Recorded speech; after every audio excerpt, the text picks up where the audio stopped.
Today we're going to go over implementing and adding Tai Chi into your kickboxing. And the reason for this is Tai Chi is going to give you just that little bit of edge over your opponent. And let me give you a demonstration of kind of how that might fit in. Tai Chi is very slow and subtle movements, but it stretches and strengthens you at the same time. So it creates a calmness, a deep breath, and with practice, it can increase your stamina while directing your energy, kind of in a way that is precise and also kind of resilient. It's very fast, so I think it can help. So that's why I'm making this video. And some of the things I want to show you are some demonstrations of. So once you learn the Tai Chi basics, then you can start to mess with the form, and then you can play around with it, and then you can kind of add it into your kickboxing. So you know, you'll start with your feet very, you know, comfortable, just a comfortable standing position, and then you'll kind of you'll want to stand tall. So you'll kind of hang, you know, as they say, you kind of hang from the top of your very top of your skull, and also you're grounded at the same time. And you can come up with a deep breath that circulates. And this is one of the principles of Tai Chi, and it's your Tantien, so your center. So you're basically, it's below your navel supposedly, but your navel is kind of your center. So your center of balance though is more your hips, right? So, but this is more your energy center, and this is more your weight center. So you breathe into your energy center and circulate the air.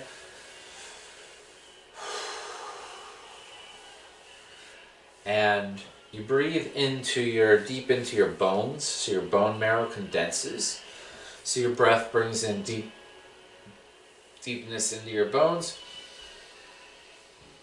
It's the healing energy that comes in, and the disease or the bad energy leaves. Okay, so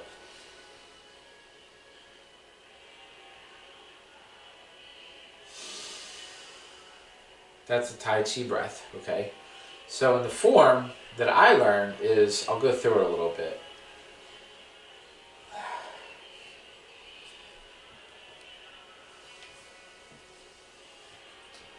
So these are the first basic few movements of my form. But what I've kind of learned is, through the basic fundamentals, I can move that form how I kind of wish. So there's a kind of a practice like this, where you just, and a lot of Tai Chi is the relaxation. The relaxation and now the relaxation plays into the kickboxing because as you relax, then you can get that last second movement, that counter, that the timing on the counter punch. But something overlooked about Tai Chi is, and a lot of martial arts talk about this, the pressure points. But actually Tai Chi studies the meridians and the pressure points. So you can kind of understand the motion in Tai Chi being like this as it slides down a meridian, but also a strike of a pressure point. So the striking of a pressure point in succession is a more complex movement, but nonetheless, an even deadly strike may not be deadly right away, or an even a painful shot or a weakening shot may not disable the opponent right away, but it may lower their stamina to a point where they're very weak and vulnerable. So You can study some of the pressure points and meridians in the Tai Chi and work with them if you have an opponent, and you can learn push hands. But as practicing by myself, I just practice the free flowing form, and I find that helps. So for instance, taking that initial movement and just turning it into kind of three-dimensional movement, and then adding the breath for kind of a fourth dimension, the timing and the breath. Now there was something that helped me with Tai Chi that was basically the idea of different, the opposite poles, the yin and the yang, the positive and the negative. So this plays into your body, because you have two hands, you have 2 feet.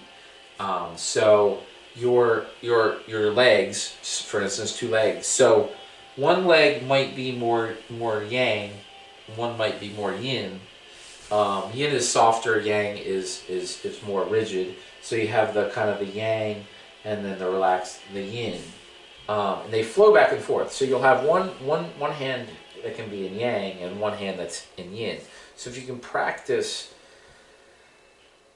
the rotation between plus and negative in your hands and your legs, is kind of what the motion teaches you. And if you can kind of grasp that and think about any survival situation. So this is some of the training that I like to do, is different survival situations.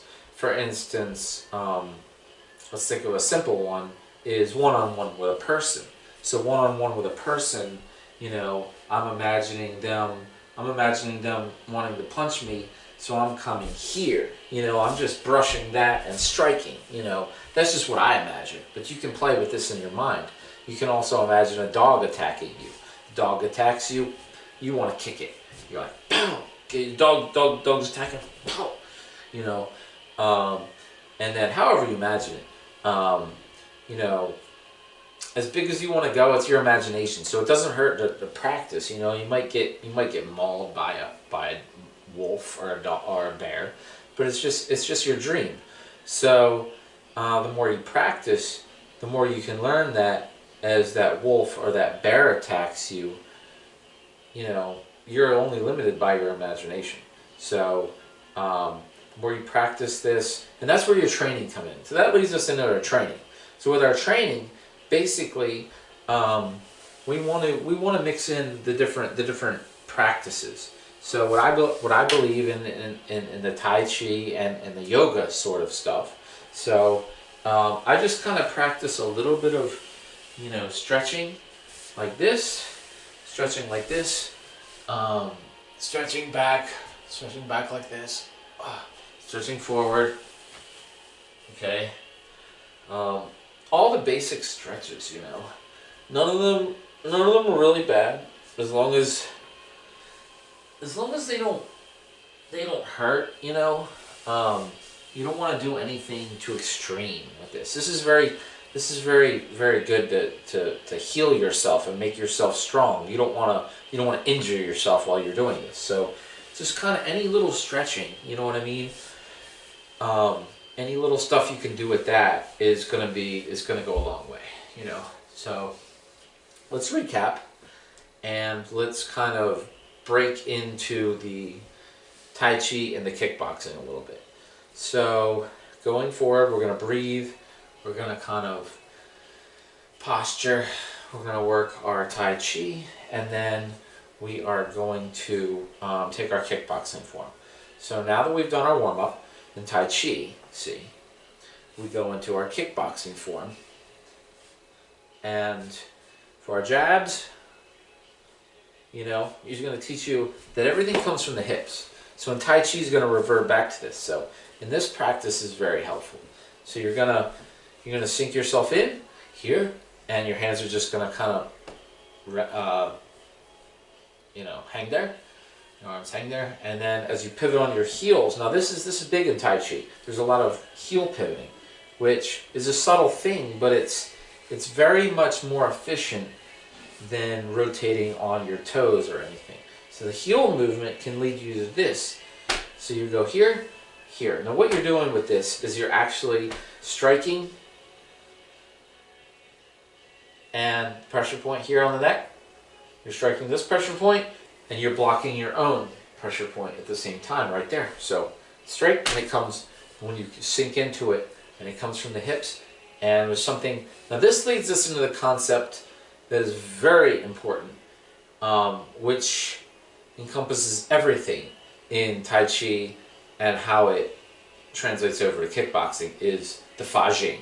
The Fa Jing is the explosion of power that you harness and you create when you, in an opportune time, in a way which is going to be, you know, follow suit with how you've trained and how you've practiced. So basically,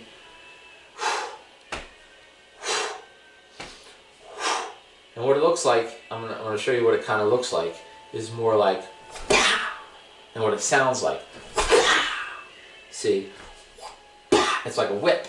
So a jab, now what you're taught is that your jab wants to go straight here, see?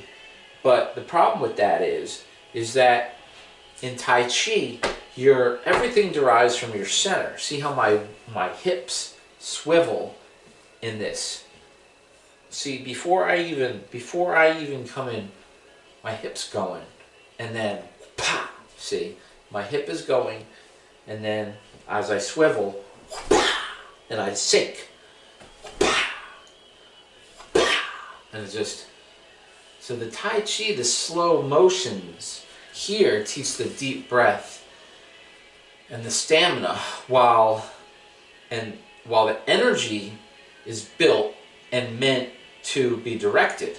So basically, you're taking your kick. This is why it translates so well into kickboxing, because you take your kickboxing stance, okay, and you're here, but instead of going here, what you do, but you have a very subtle hip movement and drop. It's a drop. It's kind of a, like if I went, it's not here, it's just a subtle drop, see? It's my jab. See, my jab, it's a normal jab, but it's an explosion jab. People don't kind of explore that deeper, that jab, and they say, oh, the jab is pivotal, but statistically, it's, you know, only as good as everyone else in your competition.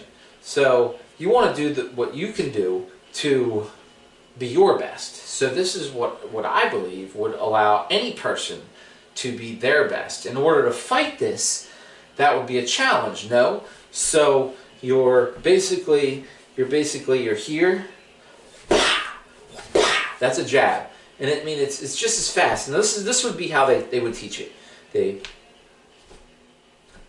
It's hard for me not to do it, but see how I'm just adding that extra bit of the rest of my body into that.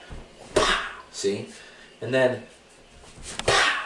see, it would come up, not just a cross, but dude.